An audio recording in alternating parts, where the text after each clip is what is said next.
Hello guys, welcome to rinse channel.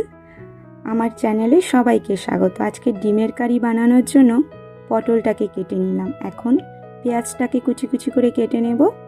ডিমের তরকারির জন্য পেঁয়াজটা কিন্তু এভাবেই কেটে নেবেন। এখন আমরা এই ডিমগুলোকে ভালো করে লাল লাল করে ভেজে নেব। ডিমের তরকারির জন্য ডিমটাকে একটু লাল লাল করে ভেজে নিলে খেতে কিন্তু খুবই ভালো লাগে।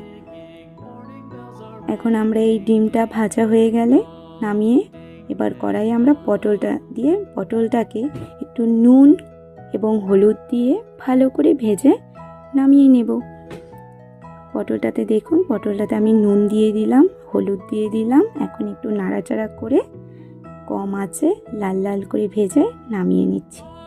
পটলটাও ভাজা হয়ে গিয়েছে। এখন আমরা ভেজে নেব সয়াবিনগুলোকে। সয়াবিনেও সেই সেমভাবেই একটু নুন একটু হলুদ দিয়ে ভালো করে লাল লাল করে ভেজে নিতে হবে। সয়াবিনটা যত ভালো করে ভাজবেন ততটাই কিন্তু টেস্টি হবে খেতে। ভালো করে ভেজে খেয়ে দেখবেন, খেয়ে কিন্তু জানাবেন ঠিক কেমন লাগে খেতে। এই যে আমাদের সয়াবিনটা ভাজা রেডি। এখন সয়াবিনটাকে আমরা নামিয়ে নেব। সয়াবিনটাকে নামিয়ে দেখুন আমার সব কিছু ভাজা রেডি হয়ে গিয়েছে। এখন কড়াইয়ে ফোড়ন দিয়ে দিলাম গোটা গরম মশলা, এলাচ, লবঙ্গ, তেজপাতা।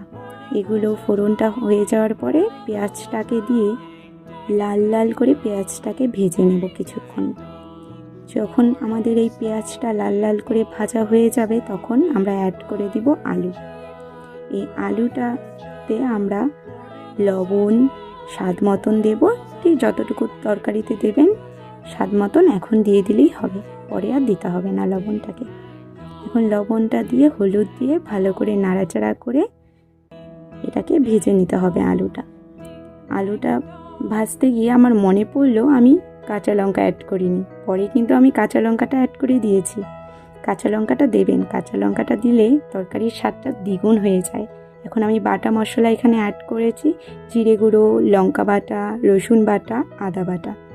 এই মশলাগুলো দিয়ে ভালো করে কষিয়ে নেব। ভালো করে যখন আমাদের কষানো হয়ে যাবে তখন জল দিয়ে এটাকে ভালো করে জাল করে নিতে হবে। যখন তরকারিটা ভালো করে জাল হয়ে আসবে তখন সেই তরকারিটাতে দিয়ে দেব আমরা ডিমটা দিয়ে এক এক করে সব ডিমগুলো দিয়ে আবার কিছুক্ষণের জন্য জাল করে নেব তরকারিটা। এরপর আমরা এই তরকারিতে অ্যাড করে দেব রান্নার প্রায় শেষের ধাপ। একটু নাড়াচাড়া করার পরে আমাদের রেডি হয়ে যাবে ডিমের তরকারি বা কারি, যেটাই বলুন না কেন। খেতে কিন্তু খুবই সুস্বাদু হবে।